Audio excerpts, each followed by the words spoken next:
people don't even know what's gonna hit them. I heard you talk to some people. No. I've been inside one, it is gay. Yes, my granddad had two, and that was enough. I helped him That spread. wasn't even no chicken. So you had never been, oh my, I thought, oh my God, how does anybody even work in this stuff? you do. I used to help Brandon spread the litter on the fields. My dad used to do that, he'd bring Oh, I wish I could get some. and spread it over.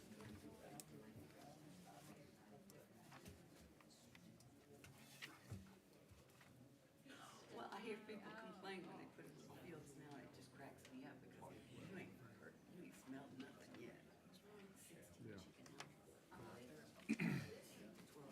don't remember, Jody said she wasn't gonna be here? Correct. She's out. She's out.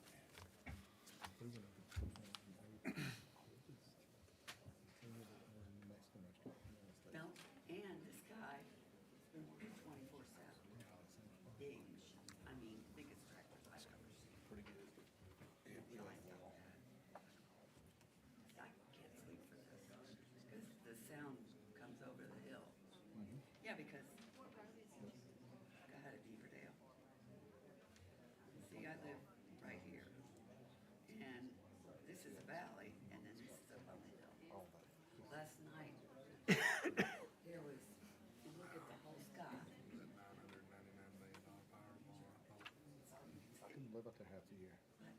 That fire was burning. What was that? My poor fire alarm is just tonight? going nuts. Yeah. No, I need it. Now, let me see if I can get it. Money away. Heard somebody thing today saying that you better. Okay. That's over the hill. You've been upgraded, you've been upgraded. Barry, still crying about last Saturday? You see that roaring red? Yeah. Yeah, so now every time the wind shifts, my fire alarm goes off. You can't breathe. What's going on, Jonathan? You can't breathe. This is the worst. Got two apps. It's the May. They're not, yeah, I know Greg's out, Fall, Barry's out too. Leaf mold, the leaf mold. That's what's 1 burning. minute, About to do me in. we did make it. Can you imagine what those people are going through? They shouldn't have put it there in the field. It shouldn't be there. But now it's there. They cannot move. Looked like it was cold. Yeah. I mean, I'm In the night, you said the night. I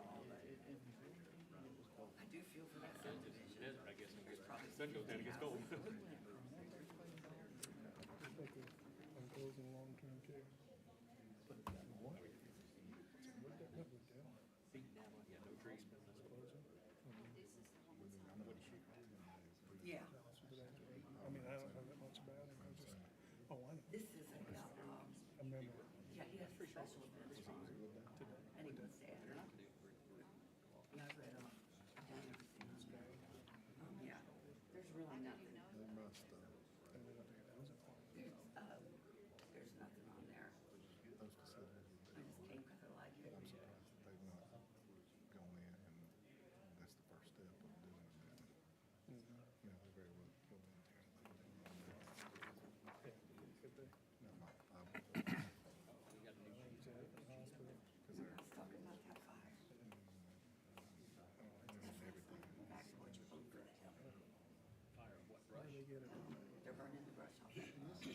Chickens, they gotta have a fire permit. Oh, yeah, I'm sure they do. My fire alarm goes off every day. Every time the wind changes, my fire alarm goes off. No, that would be annoying, Yeah, but there's a big subdivision. but it's not new. It's been there, it shouldn't have been put there, but it's there. She's found it.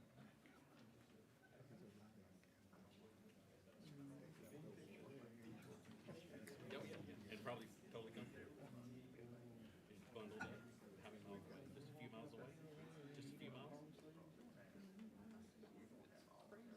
Ready? Sure.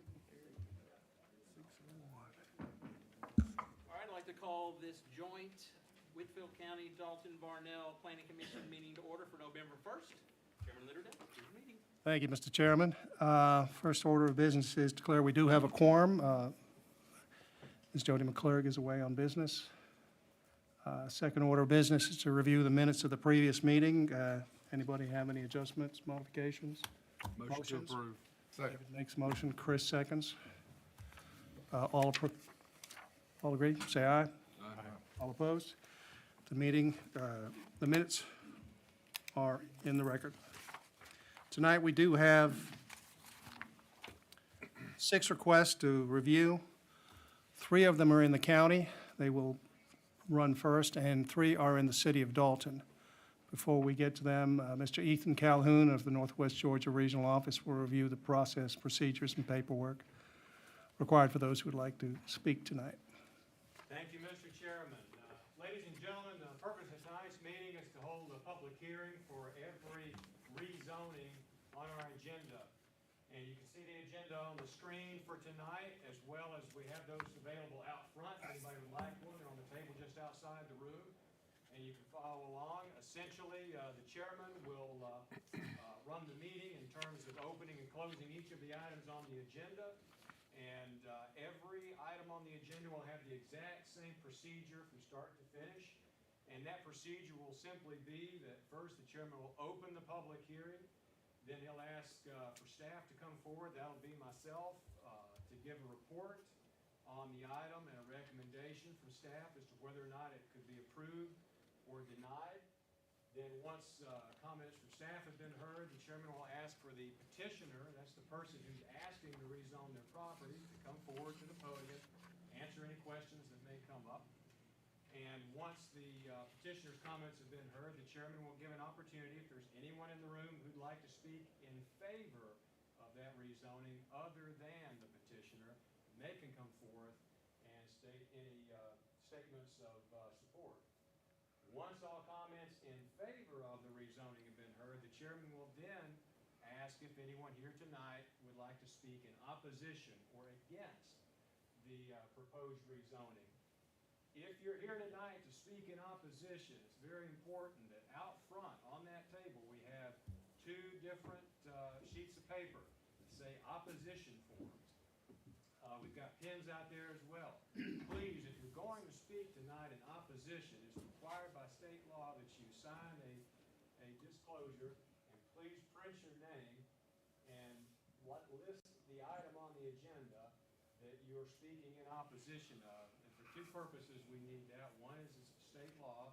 The second is that we want to make sure that we get your information and your statements in the record correct. So please make sure you print your name on that opposition form if you're here tonight to speak in opposition so that we can make that legible for the record. And once all comments in opposition have been heard, the chairman will ask the petitioner if they'd like to come back and rebuttal, answer any questions or address any concerns that came up during that opposition. If no new evidence is presented in the petitioner's rebuttal, the chairman will then close that public hearing. No further comment on that item will be heard for the rest of the evening. That same procedure again will follow suit for every item on the agenda. And once all the public hearings have been held, the planning commission will then move into their meeting where they will then make a recommendation to go forward to the Board of Commissioners, the mayor and council of the city of Dalton, for them to make a final decision. So again, tonight's purpose is to hold these public hearings to receive comment. No items on tonight's agenda in terms of zoning will be approved or denied. That will occur at the regular meetings of the Board of Commissioners, the mayor and council of the city of Dalton. Thank you, Mr. Chairman. Thank you, Ethan. The first item in Whitfield County is Christopher Berg is seeking to rezone tax parcel 13-243-02-000 from R5 to GA on Muse Road in Resaca. Ethan? Thank you, Mr. Chairman. We can see this request is one to go from rural residential to general agriculture, which at first glance is a reduction in potential lot density, and of course, being general agriculture is going to have all the permitted uses that you would commonly see in general agriculture, from residential single-family development, which could be manufactured housing or site-built homes, up to a net density of 2 dwelling units per lot or tract of land. And when we take a look at the subject property, it is a 56.4 acre property, so a fairly decent size piece of land. And we look at the zoning map, we'll take a look at zoning in this area. You can see the dark green color on your zoning map represents the general agriculture zone district in this area. And so we see that this is a very common zone district for this area, and that there are a number of tracts similar or larger in size to the subject property. So this rezoning would certainly not be out of character with the existing zoning pattern of this area. Next, we look at the aerial photograph to get an idea of development in this area, and we can see that the development pattern follows suit with the zone districts in the sense that we're looking at mostly larger tracts, fairly undeveloped, and we can see just even on the aerial photograph there's some topography in this area as well. Next, we'll take a look at the future development map, get an idea of what the comprehensive plan is for this area in terms of land use. We see that this area is within the rural neighborhood revitalization character area, and this character area is intended to represent areas in the rural community that are looking for new investment and things like that in terms of development, and protecting, of course, the rural nature of rural residential type areas. Based on this and the zone district in general agriculture, we do not see any issue or conflict with the comprehensive plan. This, of course, wouldn't propose any higher density or anything like that. It would certainly be in line with rural character, and it would allow the petitioner to use it for, as they stated in their application, a homestead and agricultural and recreation. So just personal pleasure and homestead for the petitioner. And of course, they can answer to more detail of their specific intent for this property, but fairly straightforward in terms of impact, and it certainly does fit with the area in terms of zoning and development. So the recommendation from staff in this case is to recommend approval, and I'm happy to answer any questions.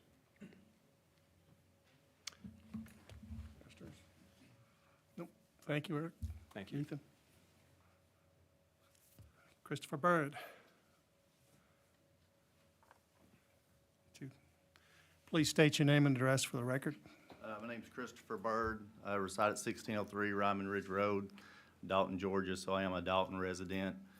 We purchased this property about a year ago, been doing some general land improvements on the property, a lot of cleanup. It was in a family for like 3 or 4 generations, so we've really just been working on it at this point. Our intentions are to put a homestead on it in about 2 to 3 years once my younger child graduates from Dalton High, and move into the county. Basically right now, the only reason that we're getting this zone GA is because I cannot get a permit approved to have a barn or an accessory structure erected on the property. So this is truly just at this point so I can erect a structure so I can store barn, boat, tools, stuff of that nature on the property. Very good. Questions? Any fish in that lake? There's a few fish in there. You know anybody that knows how to catch them? All right. Thank you, sir.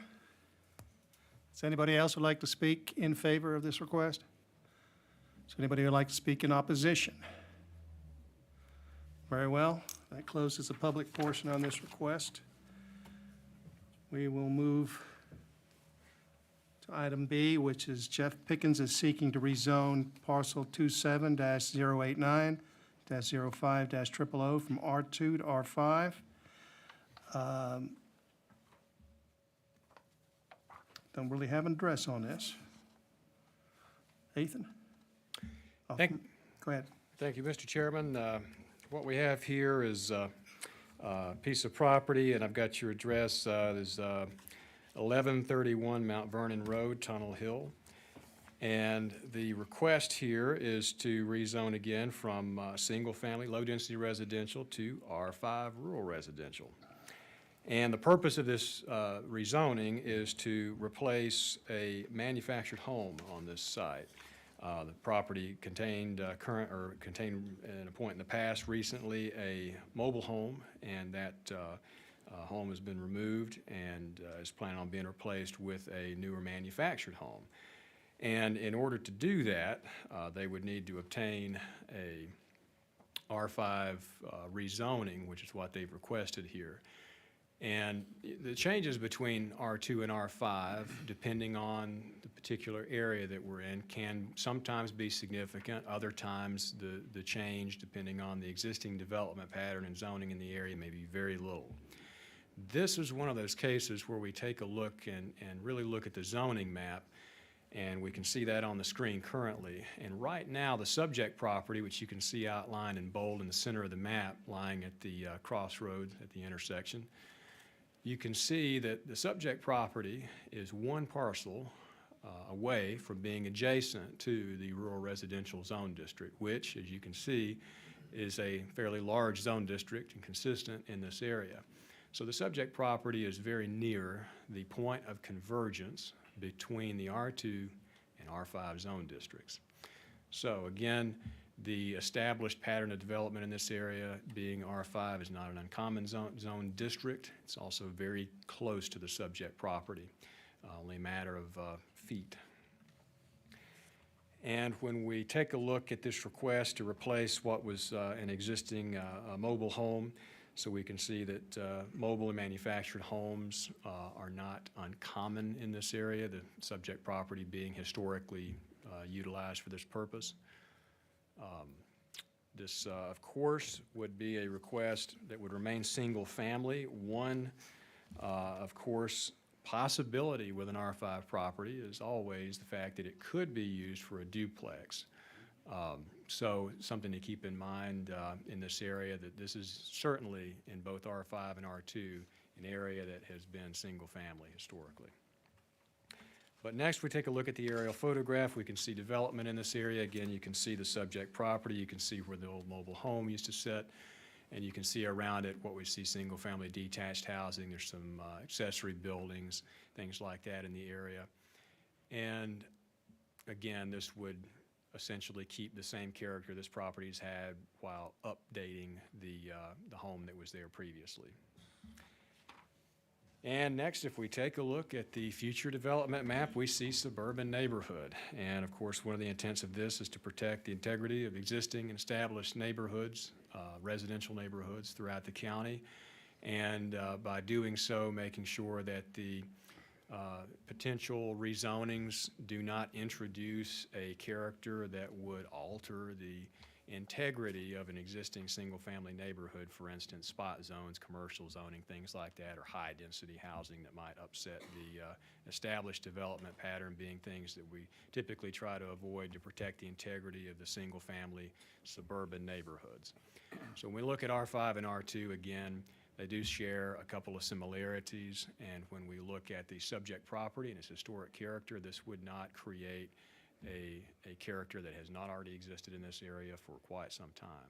So staff don't anticipate any conflict with the comprehensive plan, also in considering the adjacent R5 zone district and its significance in the area. So based on those factors, the staff recommendation for this rezoning is an approval, and I'm happy to answer any questions. Got it? No questions? Thank you. Thank you. All right, Jeff Pickens.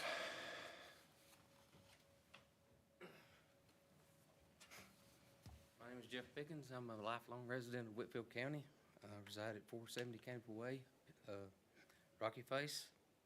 I've asked for a rezoning on this piece of property just to put a manufactured home on it. I own several rental pieces of property in Whitfield County that are all taken well care of and groomed and policed regularly. So. So you're putting a manufactured home? Yes.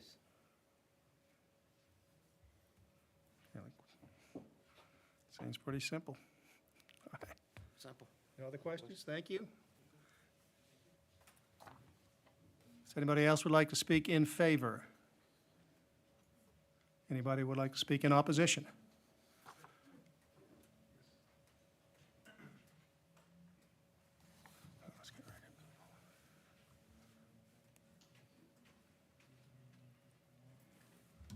Hello, folks. pull it My down. name's Carolyn Isaacs. Pull the mic down. Pull the mic down. Okay, my name is Carolyn Isaacs. I've lived in Lee Acres subdivision at 411 East Lee Drive for 52 years. Been in that house, and I bought it when my husband retired from the Marine Corps. He did 30 years in the Corps, and we settled there with our kids, who all went to school in Woodfield County, Tunnel Hill, and West Side, and Northwest High.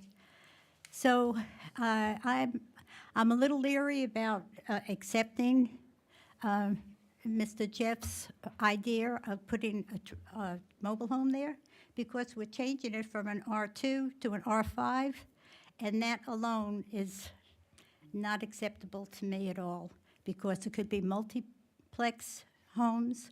We have a neighbor that just is building a beautiful home on the corner. We're just a quiet little neighborhood. There's about 22 houses there. And if I'm not mistaken, that particular lot at 1131 was once a home. There was a house there. So Hoss Rogers built this subdivision about 1970 when I moved there. And anyway, it was called Lee Acres Subdivision. And the first street is McClure Drive. Well, the Mr. and Mrs. McClure lived at that corner address. It was a house. Then, if I'm not mistaken, a relative, they had passed away, and a relative moved a mobile home there. No one questioned it, didn't say anything. There was a family member, if I'm not mistaken. Then another trailer moved in there, which is subsequently has left the area. And I would just like to leave it as an R2, and I'm sure many other people that are here this evening feel the same way as I do. What we're saying here, this is going to be a toss-up. We could put a trailer there, or we could build multiplex apartments, and we really don't want that. It's not zoned for that right now, and we'd like to keep it at R2. And I appreciate you listening to me, and I'm sure there's other people that like to talk. This is a neighbor, and she was the first house in there, and I was the second. Yes, my name is Virginia Collins. I live at 424 East Lee Drive in Tunnel Hill. My mom and dad bought the house in 1970, and they passed away. My mother passed away in 2004, and my dad 2005, and they left me the property. I don't care anything about duplexes being put there at all. I don't. There are people just come and go in places like that. You don't know what kind of people you're going to have around your house. It's a secure neighborhood right now, and I'd like to keep it that way. As far as the mobile home goes, I really don't care for the mobile home being there, but I'd rather have a mobile home there than to have the duplexes there. Thank you. Is there anybody else who would like to speak in opposition?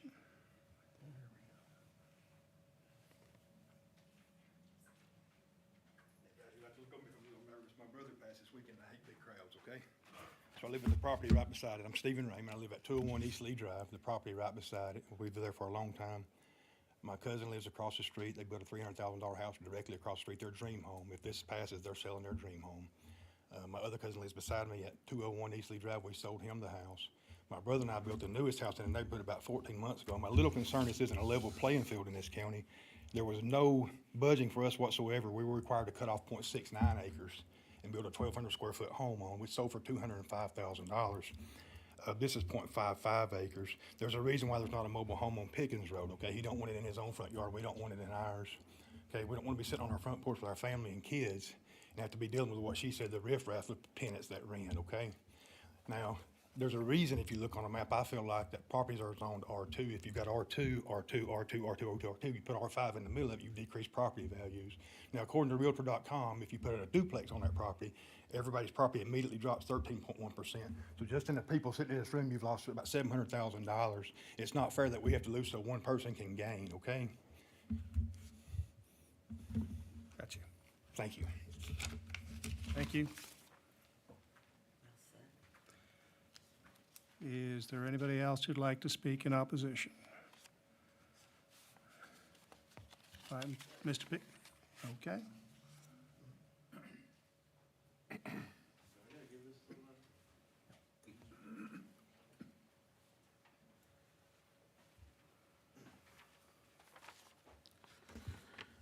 My name's Moses Engel. I'm at 335 East Lee Drive. Been there for 3 years.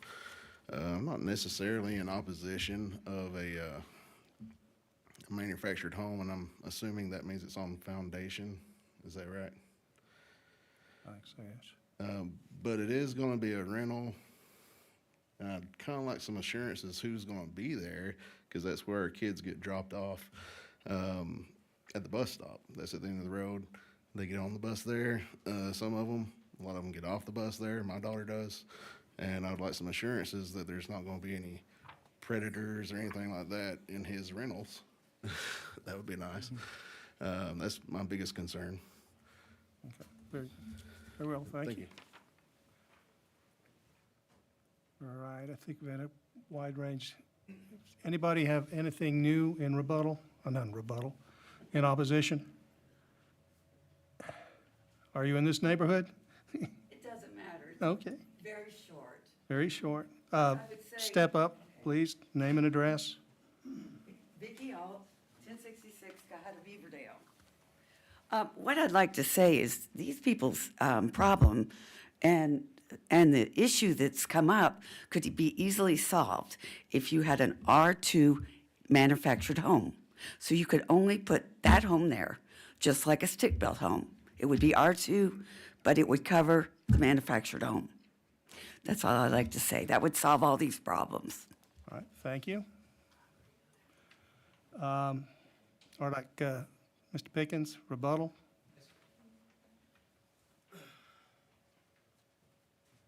Everything that I've purchased over probably the last 10 years, 15 years, every time I've been doing this, I've made them better. They're nicer. So it's not like I'm just starting something from scratch. I screen my people. I'm there regularly. I'm not one of these that work from a distance. All my tenants know me personally. They see me each week. Like I said, we police the areas. I have some pictures of the neighborhood there that they're speaking of. Is it okay if I share these? Sure. Let's pass them through. These photos here, you can look through those and pass those around. Those photos there are a lot of this is the $300,000 house that they're talking about. You can see all the stuff behind it and on the porch and around everything that's on it. Been like this for about 3 years now. This photo here is also the adjacent property that's owned by that owner there. Their trucks and whatnot parked all over the place there. This is the property that's behind mine that the gentleman just spoke of. The yard's grown up. The next couple of pictures are the debris and stuff that's laying around it. And then there's a couple of houses in the neighborhood that, in my opinion, need a lot of attention too. So are you, These are my photos of properties that I own on Mount Vernon Road. just set them all down and we'll pass them around. You can clearly see how well kept they are. So you are going to be renting, I am gonna be renting it, yes. and any restriction on what you build? Like you cannot build a duplex?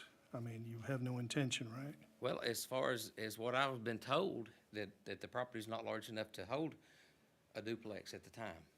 So, according to the acreage, now that's what I've been told by Chad. So, the only thing I can do right now with it is a manufactured home or a mobile home. About a site-built home? I could do a site-built home. Yeah, I could easily do a site-built home there. Why not do that? Can't you do that with R2? Cost. If I do a site-built home, what do we need in Whitfield County? Affordable living, right? Well, If I do a site-built home, I mean, you're looking at $2,000 a month that I would have to charge $1,800, depending on, a new construction home. If I put a manufactured home in there, I can rent that thing out for $900, $1,000, $800. Huh? New or used? I'm sorry? New or used? Maybe used. So. but so your intention is rent for under $1,000? Yeah.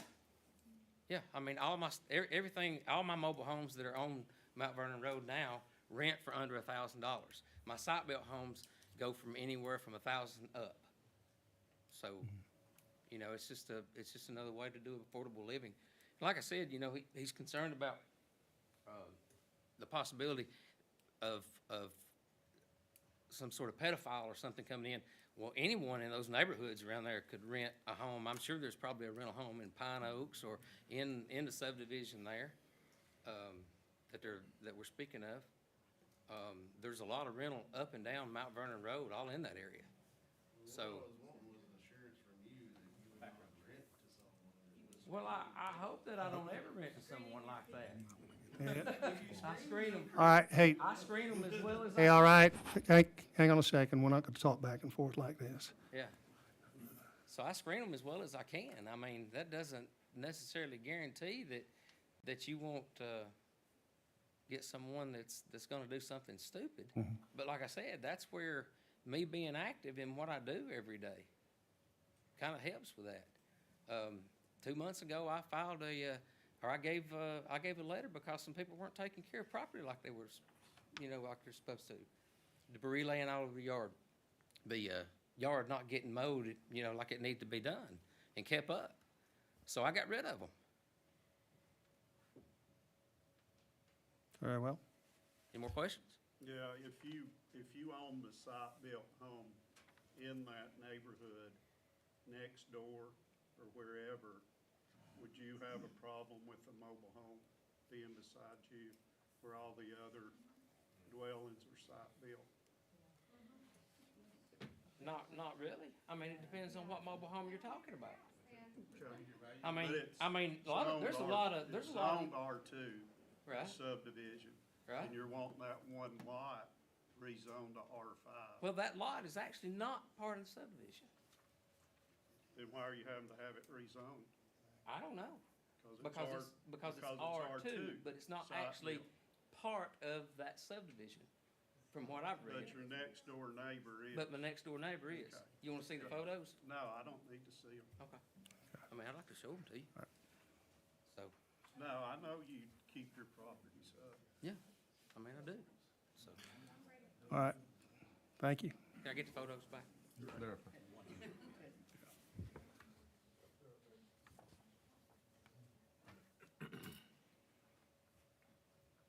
You look like you want us, one last, come on up. Mr. Thomas, I'd like your question, thank you. You really put some thought into it. The photos I feel like were actually a dirty, sneaky tactic. What he didn't show you was a photo of the barn dominium we're building a house, all that stuff. And all my cousins, all you bought the other lot from Brandon Harris. Can't you step on the mic, please? So- Actually, photos he didn't show you on purpose, selective photo, and he's a real estate agent, they do selective photos, okay? So he didn't show you the barn dominium being built over there to house all this stuff, the trucks, the cars, et cetera, okay? They went through a problem with getting the building permits, we got it, I'm a licensed contractor, we got it straightened out, so there's a barn dominium being built to house all this stuff, okay? I agree with you. Me and my brother built a 1,240 square foot house, 3 houses down, we made $80,000. Why can't he do the same thing? This is about basic human greed anyway, right? He makes 80,000, everybody wins. Have you signed any papers? No, but I will. Jeff Raymond owned property at 1113 Mount Vernon. It's a nice property, brick house. There's no pictures he can show you to downgrade it like our dream's less than his or anything. I don't want a duplex there. I don't want property values to drop. I don't think it's right. He speaks about protecting single-family homes, and that's what we want. We don't want duplex or triplex or whatever it's gonna take to pad Pickens' pockets, All right, period. very good, thank you. So we actually own the house with all the trucks. And your name? And the photos, Lisa Standridge, 1145 Mount Vernon. I'm on the corner, on the other corner. Yes, we have the lot, 2 lots down and a little over an acre, maybe an acre and a half. We couldn't do anything. We weren't told we could rezone, so we don't even need a main dwelling, but we're having to build a barn dominium with 1,120 square foot home in it that we have no use for. So, and yes, that is to put everything in those photos in, because we have a 3,600 square foot house we just built, over $300,000. That's what it looks like right now, but exactly what my cousin said you didn't see was the barn dominium being framed up as we speak to house all of that. So I'm not, personally not okay with any of his plans. I mean, if you could guarantee, you know, but it sounds like it could go from a mobile home to a duplex, and that's not what we want. We don't want our values to drop, Understand, okay, so. thank you. Can both of y'all fill out the paperwork? All right, I think we've heard plenty on this. I'm going to close out the public portion on this request and move on to item C. This is Jimmy Mason seeking to rezone parcel 13-050-29-000 from, we basically looking for a special use permit. It is currently zoned general agriculture. Ethan. Thank you, Mr. Chairman. Here we have a property for a special use permit or conditional use permit for the event center expansion at this location. And so with the special use permit, that would not alter the underlying general agriculture zoning. That would remain the same. And event centers are allowed if a special use permit is obtained in the general agriculture zone district. And so this request stems from an existing event center that's on the adjacent property to the subject property. And if we look at the zoning map, again, we see general agriculture in this area. We're almost over in Murray County, so we're near the border of Whitfield County. And this is very close to the Conasauga River, of course, there between the border of Murray and Whitfield. And we look at this subject property, and just to the east of this property exists an over 70-acre parcel of land you can see on the aerial photo. And on that site, you can see we've marked the subject property outlined in red and the existing event center just immediately to the east. So this is an adjacent property the petitioner has purchased with the intent to be able to have future expansion for this event center that may include parking or any additional buildings. The petitioner did not include in their application a site plan, and we were unable to determine exactly what position or future location of buildings would be planned for this property or parking. And of course, any plan of the petitioner to a property owner to create any buffer area. This existing event center, of course, obtained a special use permit a number of years ago and has been operating from my understanding with no issues in terms of code enforcement and things like that. Of course, it again is a legal use of this property. And this is an adjacent property for future expansion. And again, the original property is over 70 acres. One point to mention is that over 70-acre property, a fair majority of that property, or at least a fair portion of it, is within the flood zone due to the river flood area. And so you can see the event center there on the end outside the flood zone, and the subject property being outside that flood zone as well. So without having a site plan, it is hard to determine what real impact this could have given the adjacency to several single-family homes around the subject property. And so in order to ensure proper mitigation and separation between an event center, which is a quasi-commercial operation, it's not a commercial zone district that would allow a number of uses and things like that in the commercial character, but it of course is operated, rented, and utilized for special events. So in order to ensure proper separation and again mitigation in terms of impact with traffic and noise, things like that, buffers are always a key element, and I'll get into those in just a moment, but I want to take just a second more to take a look next at the future development map and the comprehensive plan. This is within the Rural Agricultural Reserve Character Area, which is intended to protect agricultural character and low density. The proposed use would not alter the zoning in terms of density or development, other than it would allow the expansion of this existing event center.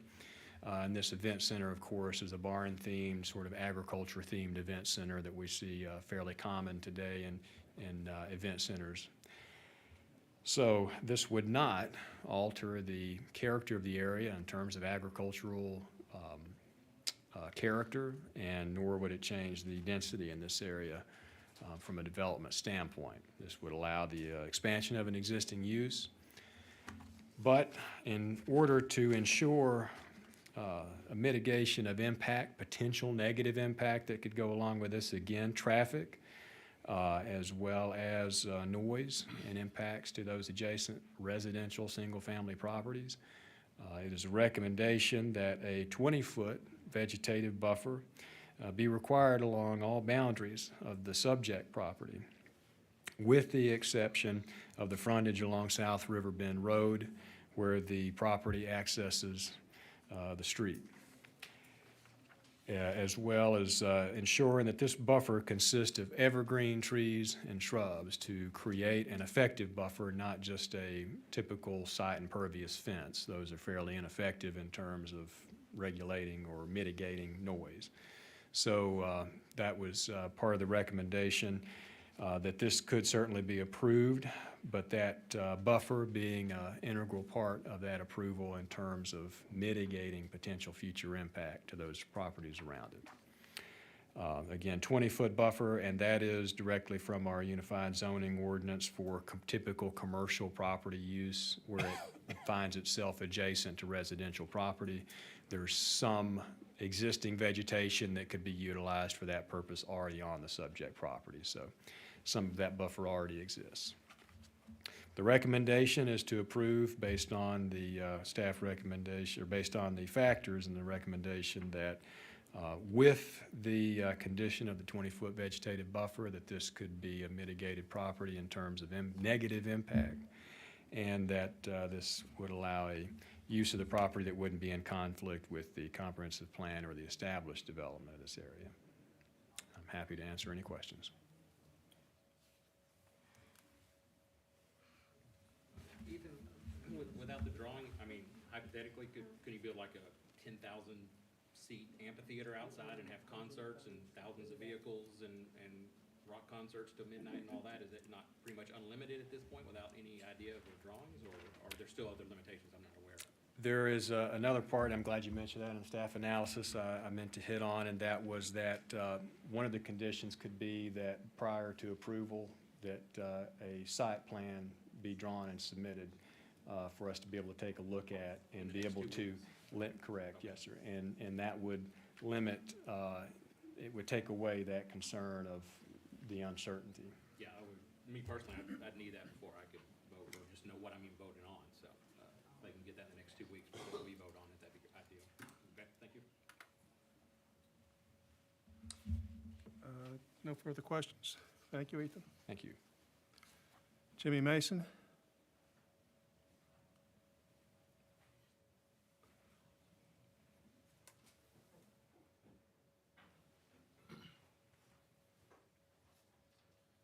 Good afternoon, my name's Jimmy Mason. I live at 2722 Old Tilton Road, on the farm there that's just located on another farm down the road from it. And my side hobby is cattle and sheep on the farm. And we do run, my daughter runs a event center on this piece of property behind it. And we have 70-something acres there with plenty of room to expand on the existing piece of property that I already own. That's already zoned to do special events. You said that was in a floodplain. Can you use it? I have plenty of it that's not in floodplain. What's a typical event? What's a normal event? Typical event would be, that we have now is a lot of times it's a wedding. There'll be less than 300 at event. A lot of weddings. And it's, I think this last weekend, a church used it for a women's breakfast, something. We let church use a lot for functions like that. So what are your plans to expand? I mean, you understand they're asking for site plan. When I talked to Gene on this, I was trying to figure out what I had in the special permit section. And, because I wasn't sure if I had just the first part or of all the farm in the special, and I realized that we had the whole 78 acres already in this. I said, well, I need to go ahead and add this to it. More than anything, just getting it all tied together in special use for my daughter, because I'm turning it over to her to do, and she's the one who's running it now. At this point, we really don't have any, in the near future, any plans to build anything on that piece of property. That's not the intent of this. The intent of it was to get it all tied up for later, whatever might come down the road later. And I have no problem if you'd like for me to draw something on that, it's potential. I mean, I've done the math on it and calculations and all that, but that's nowhere near in our future. Because I have 2 other sites beyond that barn now I could build bigger than I've got now if that's what I wanted to do. So, any other questions? So you understand, Chairman Jensen was saying within the next 2 weeks when it comes to them, I he could feels put, like he needs to see that. yeah, I could put something, the potential that may happen, but it may or may not. Whatever your biggest dream would ever be, and it can always be less than that, but, you know, whatever your biggest use of square footage, capacity, occupancy, anything like that, just so we know what we're. Yeah, and his, yeah, and his question was on traffic. The traffic wouldn't change from where it's going now, because it's still the entrance, same road coming in. So if I was to build something on that section, it would be no different traffic than what we would have in the other one. Traffic would still be coming in and out the same location. Does that make sense? Is that a shared road? I feel like I've been there. You probably have. It's a shared gravel road. It's a gravel driveway. When I first purchased the property that we now have it on, it was an easement. I did not own any frontage. And that's why it's not zoned all the way to the road when I first bought it. But since then, I bought in 2 different purchases, what you see that, tying my road to the main road, and I own the easement, and I have use of 20 more feet of another easement on the opposite side of the property. So it's actually technically a 70-foot easement through there now that I personally own 50 of it. But before, I was just going down a shared easement to access it. So now I've actually got road frontage, so if I decide to build my own private road back there, I can. Before, you know, I didn't have that option because whatever I built before, the road that's there now, I maintained it since I've been there. And now I own it, so I'm wanting to possibly build a new road. Anything else? Very good, thank you. Is anybody else who'd like to speak in favor of this request? Please step on up.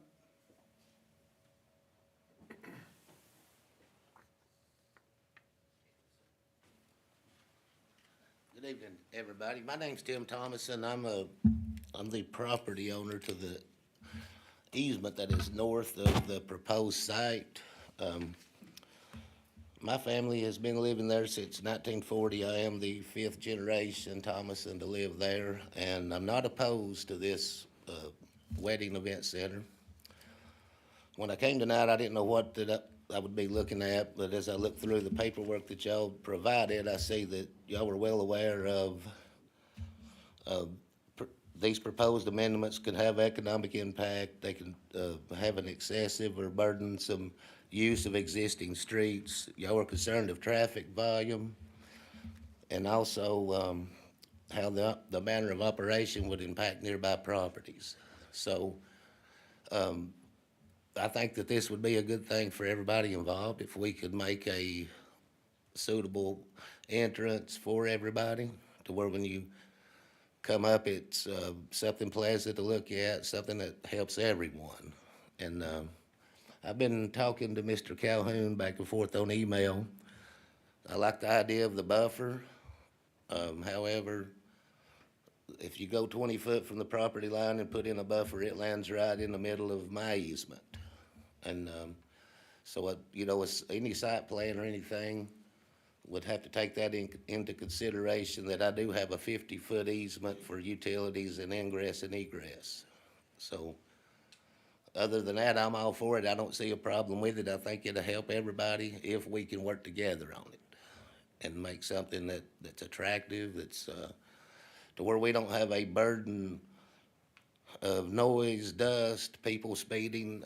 I mean, everybody that gets out on the roads these days, they know that people's got a phone in one hand, and we're not law enforcement, but we don't have the time, resources to tell people to slow down or to watch the grandkids or don't stir up dust or any of that. So we're looking for a solution. And I own 4 different pieces of property there.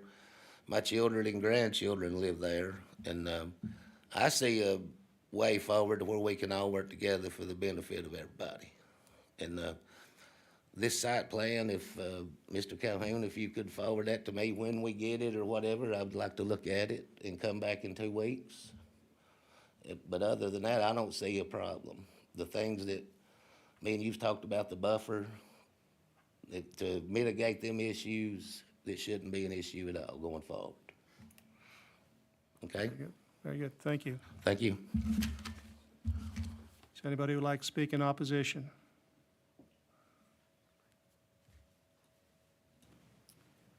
Darrell Long, 4310 Troy Lane.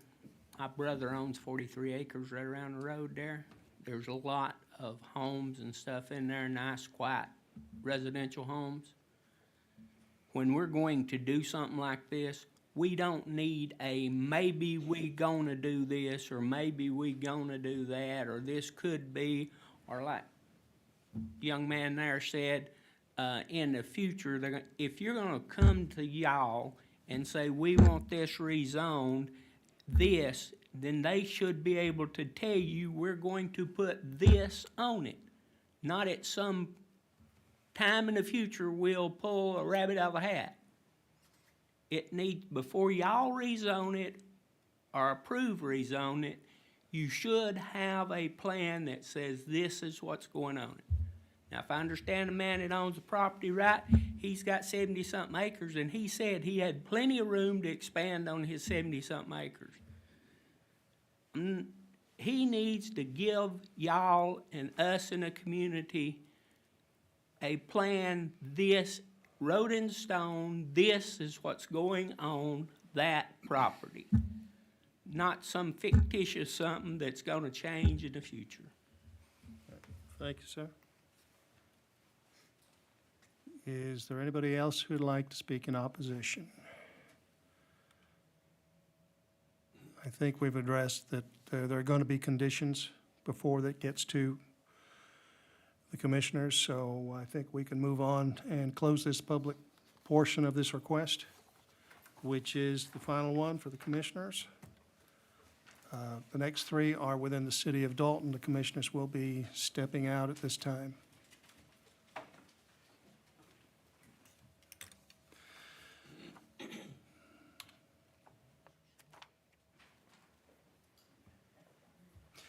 Okay, next one is David Armstrong is seeking to rezone parcel 12-197-01-035 from R2 to R6 on Walston Avenue and West Wall Street.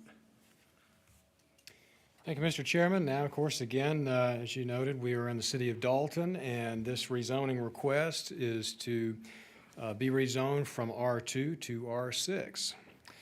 When we take a look at the subject property, it is along the intersection of Walston Avenue and West Wall Street. And if we take a look at the zoning map here, you'll see this area is, we can see the R2, the lime green color there, which is what the subject property is currently within, as well as the blue colors that we see on the screen, a couple of different shades. And those represent in blue the high-density residential, as well as the transitional residential zone districts. And those zone districts, as they sound, are for higher density residential use.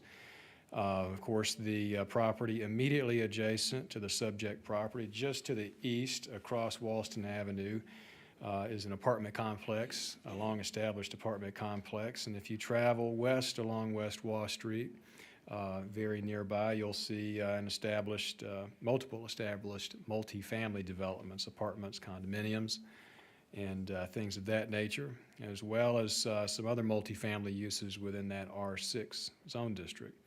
We can see this R2 zone district, particularly along West Wall Street, around the subject property is similar to the subject property in character, and that is that the subject property is undeveloped. And most of these properties flanking West Wall Street that are zoned R2 in this specific area are undeveloped. And that's primarily for two reasons. One, the topography is fairly challenging in this area for development. Traffic, visibility, and safe access to West Wall Street at this location is very difficult and risky and not ideal. And therefore, in reaching out to city department heads, that was a concern raised, was that no access be granted to West Wall Street for property at this location. But when we take a look at the subject property, we see that it does have frontage along Walston Avenue. And in fact, when we look at, we don't have it in the staff analysis, but I did want to point out the unique shape of this property, of course, almost looks like two separate tracks. The actual location right now proposed for building is, of course, at the area along Walston Avenue. The topography of the property to the west as you go down the hill is much more challenging. Right now there is a grade, a flat grade on the frontage of Walston Avenue that could be developed currently without a lot of trouble. Again, the property, as you move west, you can see the larger portion of that property. A lot of difficult topography there to develop, and there we see the zoomed in version. So where you see site as you move to the west, it's very difficult in terms of development. But you can see there's a flat area there to the east along Walston Avenue. And that is the location that the petitioner had indicated in their rezoning application. They did show us where they proposed to construct a triplex dwelling, a single triplex dwelling and the associated parking lot, and that fronting Walston Avenue, and would be facing the apartment across the street. Based on limitations in the property, as well as the limitations in terms of ingress, egress to Wall Street, limiting the point of access to Walston Avenue can be done, of course, through the permitting process, and a curb cut entrance point already exists along this property of Walston Avenue. So they would be able to utilize that. We were able to confirm that. So that point of access already exists, and that would not allow access to West Wall Street. We take a look next at the future development map, and we see this area in the suburban neighborhood character area. Again, one of the key points of this character area is to protect single-family neighborhoods, in particular for multifamily development, becoming an entering wedge within a neighborhood. When we look at the subject property, it finds itself adjacent to the medical district and very near to the regional activity center, both of which are character areas that recommend multifamily housing for workforce for the area. And when we look around the subject property in terms of adjacent property, if we could go back to that aerial photograph where we can look at development in this area, and we look at adjacent property, fair buffers already exist around this property, the entire property, that would buffer it from any existing single-family development by quite a distance. And a lot of vegetation exists in this area to, again, create that separation. And also, go back to the point of the subject property has a number of challenges in terms of topography. So the proposed site plan for that triplex at that location, which we can see there on the screen, is the petitioner's plan for this property. So if it is rezoned, that would be the intent of the property, and that would be the proposal for the development of the property.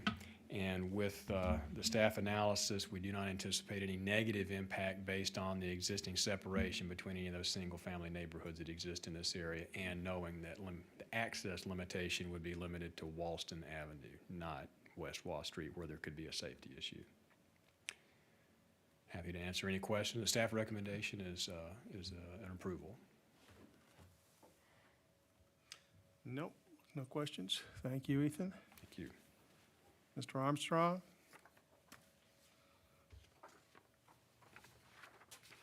David Armstrong, reside at 301 Ricky Drive. I was noticing something on the where it's showing the subdivision on the map.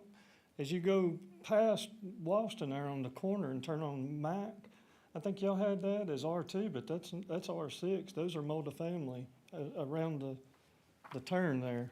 Does that go Yeah, on the back? map where it was yellow. Does that Could go be back? non-conforming. Non-conforming you goes got back the- to, Those are, Yeah. those along Mac going north right there, along through there, most of those are apartments. I didn't know, is that how that's? they've been there for a long time, they're non-conforming, It's probably probably. before the county. Well, I just wanted to Yeah, know that yeah, they're it already is there, there, so I'm yeah. not asking to be put in something that the rest is houses. No, so. no. And across the street is, I mean, it goes, yeah, it all goes all the way up Applewood Drive towards the hospital, yes. well, I just wanted to make Yeah. that point, but yeah, and like he was saying, I already talked to Public Works about the access to the majority of the property, Mhm. but it's so steep, I doubt I could come out building there, but I do have enough on the Walston side to do what I need, and I'd already got a setback variance already off of Wall Street approval on the piece of property as well, so. But Other questions for him? Very good. Thanks, sir. thanks. Anybody else would like to speak in favor? Anybody speak in opposition? That said, we shall close the public portion on that and move on to the next request from Dale Reed to rezone from transitional residential R6 to C1. Almost a half an acre, 709 Arabella Street in Dalton, parcel 12-161-01-018. Ethan? Thank you, Mr. Chairman. Again, in the city of Dalton here, we've got a property just under 1/2 acre, asking to rezone from the transitional residential to neighborhood commercial. And the property adjacent, for some of those that know the area, is adjacent to Frank Patterson's dental office, just, I believe, to the west of this property, and just off of North Thornton Avenue. And when we look here at the zoning map, we see the subject property, again, roughly a 1/2 acre in size. It is in another point, you might call it a convergence or a transitional area in between the existing commercial district and residential district. If you look at the zoning map, you'll see the large, looks like a pink color to me on the zoning map. The largest district in this area is, of course, the neighborhood commercial zone district. And of course, this being in sort of the medical district in the city, most of these things are associated medical offices and things like that, pharmacies, medical offices, and things to that nature that fall within the C1 neighborhood commercial zone district. If we take a look at the subject property, it is and has been in the past a single-family detached dwelling. But as we look around the subject property and look at adjacent property and land use, again, we saw the zoning. It's adjacent on two sides, over roughly half the area of the property, and the boundary is adjacent to commercial zoning for C1. And when we take a look at the development in the area, we see that similarity as well. You see to the north and to the west along those entire borders, medical offices, which is what the petitioner is proposing to develop this property for. So if we went back to the zoning map very quickly, what this would do in terms of zoning is it would change the subject property's color from blue to that pink color, which would be neighborhood commercial. And you can see that that would create a more consistent transitional boundary based on the fact the subject property is adjacent on more than two sides with that commercial zone district. So this would create a more consistent pattern for this area based on the fact that the subject property as a residential property is more burdened than some of those other properties in this neighborhood based on the fact it's adjacent to several fronts on the commercial property. And next, we take a look at the future development map. And we're here again at a point of convergence between the medical district and the suburban neighborhood district. And while the subject property is within this suburban neighborhood district, these transitional areas in terms of comprehensive planning can be somewhat difficult because they're not as consistent as we would like them to be in terms of planning. And this area particularly along Arbella Street, is that point of transition where there are already several medical offices that have been established and have conforming zoning. And so based on that, the subject property is not proposing a use or zoning that does not already exist in this area. So the staff do not anticipate a conflict with the intent of the comprehensive plan in this area because we don't anticipate it having a negative impact on that neighborhood based on the existing development of that area. So the staff recommendation is to approve, and I'm happy to answer any questions.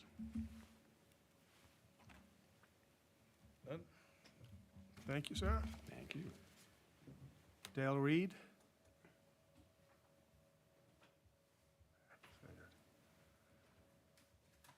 I go by Nick, last name Reed.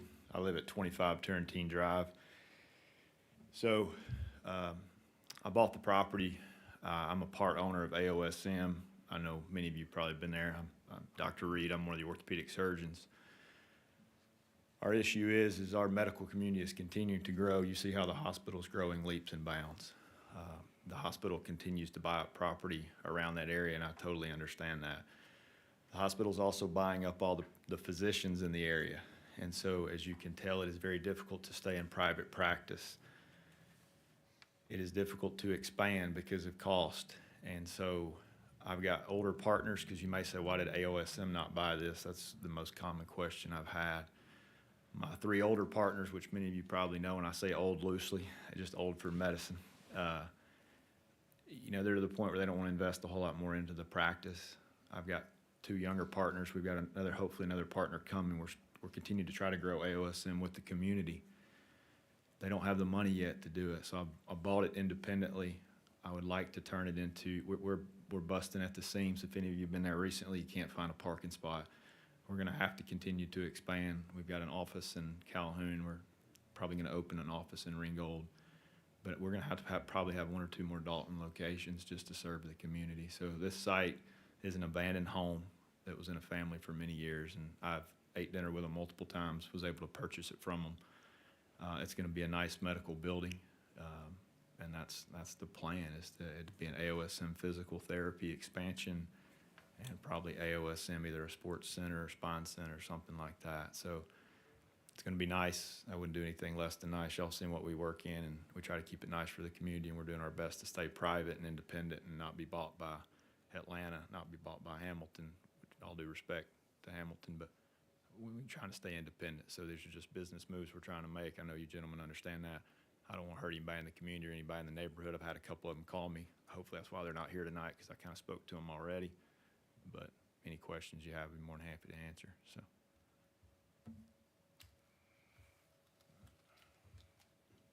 Don't have, no questions. Thank you. Is anybody else who'd like to speak in favor? Anybody like to speak in opposition?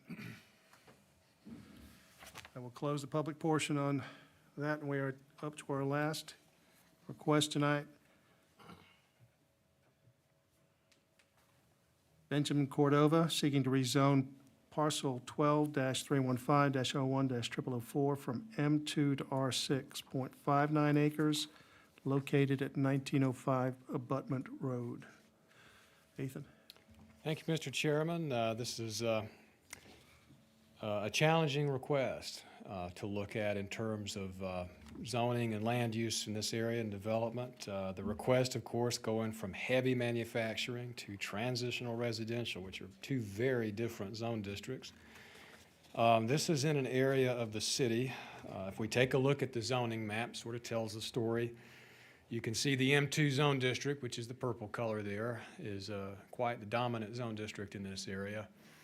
And the subject property, being right there in the center of the map, is requesting to go from heavy manufacturing to transitional residential. If we look in this area, what we see is a mix of different land uses, which is not uncommon in the city, particularly in the older areas where they've been developed for a number of decades, and that they were developed under the city's previous zoning ordinance, or in some cases even prior to zoning altogether. And the previous zoning ordinances in the city of Dalton, prior to the unified zoning ordinance, allowed all permitted uses within the M2 zone district. So we've seen this sort of thing before, and it allowed a mix of uses: residential, manufacturing, commercial, high density, low density residential. So in these older districts in the city that were zoned M2, we see a very dramatic mix, different types of development altogether than we do in other areas. So if we take a look at the subject property in terms of development in this area in particular, next in the aerial photograph, it is within the city of Dalton. One quick note, you can see it's in this slide, barely within the city of Dalton. It's right on the boundary with the unincorporated county and the city of Dalton.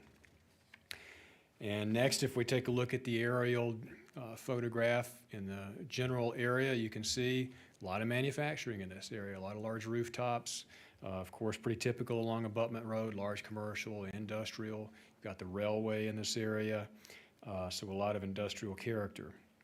However, if we take a close look here along Marbut Drive, you do see a number of houses along Marbut Drive. In fact, the majority of all property along Marbut Drive is residential and similar to the subject property.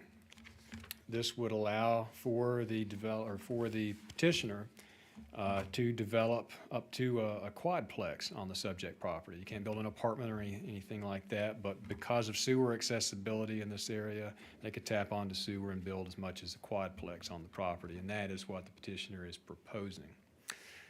So the challenging part of this is that what we have here is a non-conforming residential neighborhood along Marbut Drive.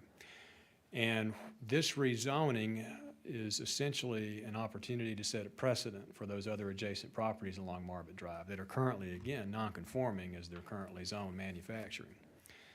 The issue here is that manufacturing is the most common zone district and land use in this area, and the opportunity to use the subject property and those other residential properties along Marbut Drive for manufacturing purposes would be quite difficult. Those are small properties. They've been residential now for a number of decades, and without purchasing all those properties and combining them into one, which is a rather difficult thing to do sometimes, manufacturing really doesn't offer an opportunity for those properties to be developed in a conforming fashion. So R6 seems to be a reasonable zone district for this area, multifamily, accessing, of course, Marbut Drive, not Abutment Road, so that would and route traffic not directly onto Abutment Road. And when we take a look at the comprehensive plan, we do see in that plan that the industrial zone district was what was intended for this area. But again, this is one of those tricky areas in a comprehensive plan, looking at the entire city to try to determine future development for that area. And you can see that all of those properties along Marbut Drive are noted as industrial. The practical purpose is quite a hardship for those properties in terms of residential ownership. Permits, mortgages, things like that are difficult to obtain or impossible in many cases for those owners that own those residential properties. We do see just to the east the suburban neighborhood character area, and one could see that potentially expanding in our update to the comprehensive plan if this area is looked at favorably in terms of residential along Marbut Drive. Then we may need to look at doing some updates to the comprehensive plan for this area so we can establish that precedent for the future. With that being said, the staff recommendation is to approve based on the fact that alternative uses for the subject property and heavy manufacturing are quite limited. So transitional residential seems like a reasonable opportunity for this property without creating any type of a burden on any of the other adjacent properties. Shouldn't we expect in the future these other residential properties on there need to have a rezoning in order to resell their properties, get mortgages and things like that? That's correct. If they ever intend to sell that property for anything other than essentially a cash purchase, anyone that would have to borrow money, banks most often require the buyers to get the correct zoning, the residential zone district, conforming zoning. We see that sort of thing all the time, especially in these areas that are zoned M2. We've had this issue a number of times show up. So we can expect it can go from west to east, the rezoning process. Right, Right. they could come In this forward, area. the residents could come forward to ask for that rezoning, or if it, you know, it could be done by the local government as well in the future, if they so choose to do so. But right now, if the neighbors along Margaret Drive were to come forward again, what I was mentioning earlier was it sort of sets a precedent. If this is approved, then we would expect to see that change likely over time as properties are sold, move its way along Margaret Drive. Very good. That's the biggest problem that was created in the city when the unified zoning came in place. Reason being that the plants at the beginning of the carpet industry, most of the people who worked on those plants didn't have cars. They have to live close to the work. Now it's a big problem because every time somebody wants to refinance a house, they have to go through all those loops. And that's the reason why the pyramid did so well on those days. It's a big difference between the city and the county. The county has all the property in the world. The city doesn't. And it's almost impossible for any building right now, where there's a manufacturing space, to start buying houses around to try to expand their building. In most cases, they just move to another location because it's cheaper and more practical. I didn't realize that was city right there. That's why we see city and county cops going up down that road. Yeah. Cause I always wondered why I seen city cops, patrolling up through there, so one's on one side and one's on the other, except for his spot. Very well. Anything else? Thank you, Sarah. That closes the final public portion. We shall go into our regular meeting.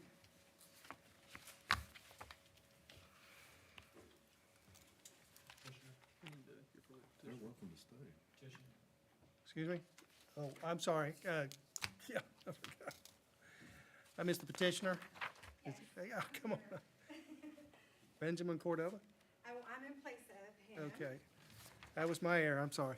It Yeah, just sounded so This is slam my dunk. first time, so I Sounds was not slam gonna dunk, correct so I you. thought you, just Hi. put it on. No problem.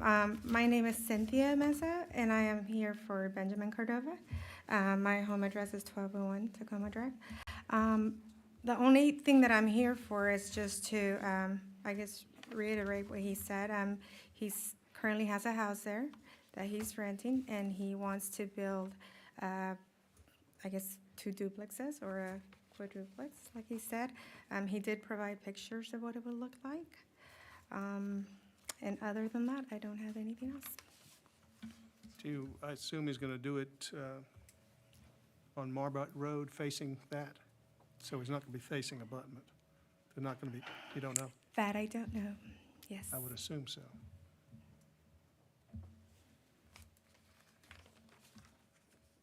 Questions? Look like you're thinking there, Octavio. Okay, well, pretty good. Thank you, Okay. ma'am. Thank you.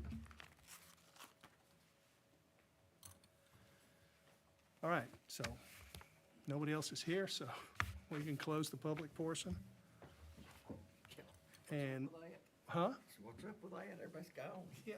I don't think they know they can stay. I think they assume I they think, have to leave. yeah, But we're still on video, so you can watch it. thanks for reminding me. Anyhow, let's go back to item A, Christopher Boyd, from R5, Bird, got my glasses on now, from R5 to GA. I'll make a motion to approve. Second. David makes motion to approve, and Chris seconds. All in favor, say aye. Aye. All opposed, say no. The ayes have it unanimously.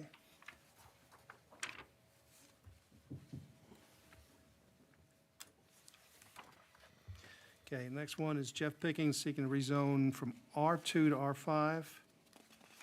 Have a manufactured home. Where was this? Oh, this is the one out on Mount Vernon Road. Bunch of objections to that. So he's planning on putting a rental property up there for about $1,000 a month. And, yeah, and a mobile home where Mobile you home, take yeah. tongue off of it. He's looking, Wheels, but- yeah. I see both sides of this one. I do too. I go through there regularly. I've been in that, I moved to be approved. You move to approve this. That's correct. Any other discussion? It's a manufactured home that has been there before. He's gonna put another manufactured home. And the maintenance of the subdivision has a lot to be desired, even though the neighbors complain that it's R2, which is correct.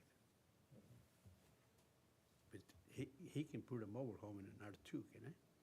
No, no, no, no. But it has been there before.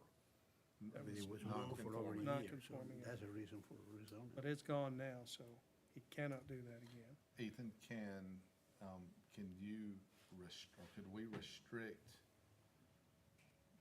this request to only allow for a mobile home and not to allow for anything has more density? No. You could, that's been done before, you could just add it as a condition and just simply say that, duplexes would not be permitted.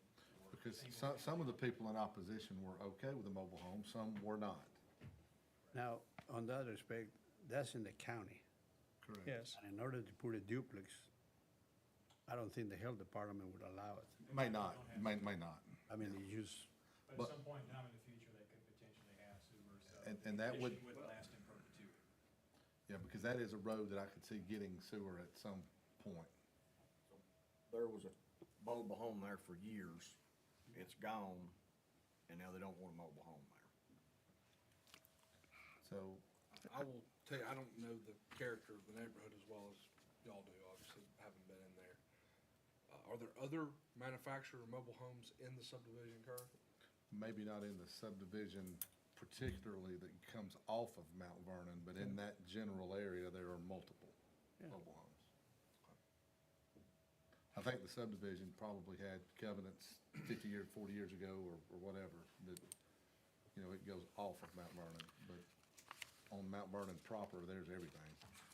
Ethan, I didn't notice in the opening paragraph, it doesn't really say anything about what the square footage of the property is. I know it says the restrictions, but, Square footage of the property and size. I mean, It's a little would over that, half an would, acre. would that restrict him from putting two from a duplex and not having sewage? now it will. 24,000 square feet. That's bare, that's, Right, I mean, that's really a soil perk. And square footage, I think in this case, is really more of a soil issue, mm-hmm, being able to accommodate that on a property that size. would.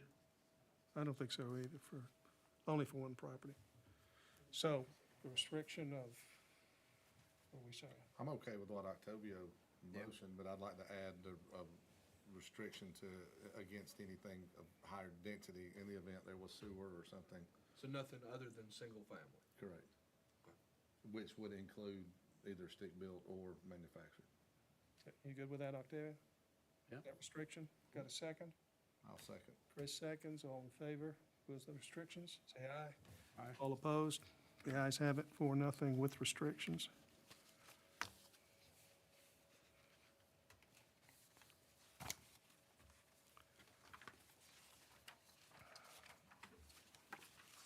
Okay, moving on to the special use permit out Riverbend Road.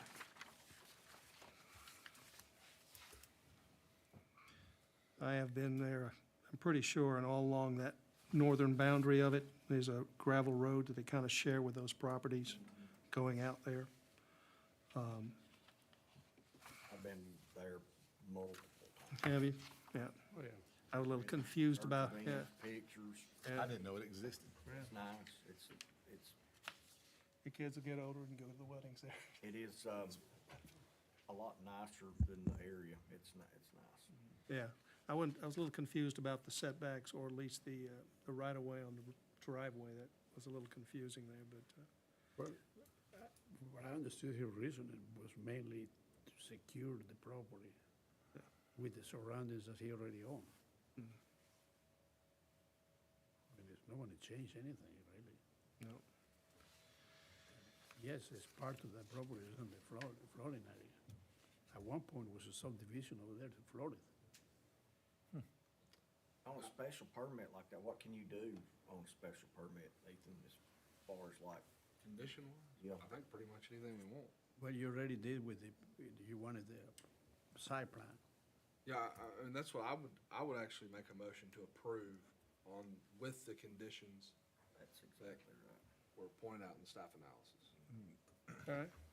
I would second that. Chris, David first, Chris seconds. All in favor, say aye. Aye. All opposed? The ayes have it.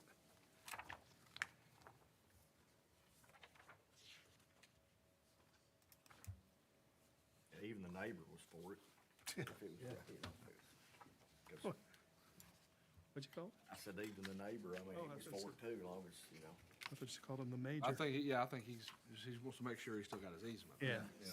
That that buffer didn't intrude on him. Okay. Now we're moving into the city. David Armstrong, R2 to R6, right there on the Wall Street Hill. That seems, Ethan, there's no reason to put a condition in on the Wall Street access, because that's, the city's not gonna permit There's it. not an existing access there, the city would have to permit that for them to get access. Okay. and you're saying the, I was just thinking, I mean, that's Yeah. coming down the hill like this. I mean, the westernmost arm of that property is pretty much useless, right? Yeah, but And it sounds like the city, Topography? city's not giving access. It's gotta come off on the other street, secondary street. I approve. I mean, I motion to approve. second. Chris, Eric makes second. All in favor, say aye. Aye. All opposed? The ayes have it.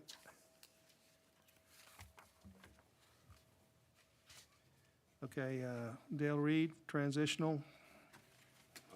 Wait a minute, is that right?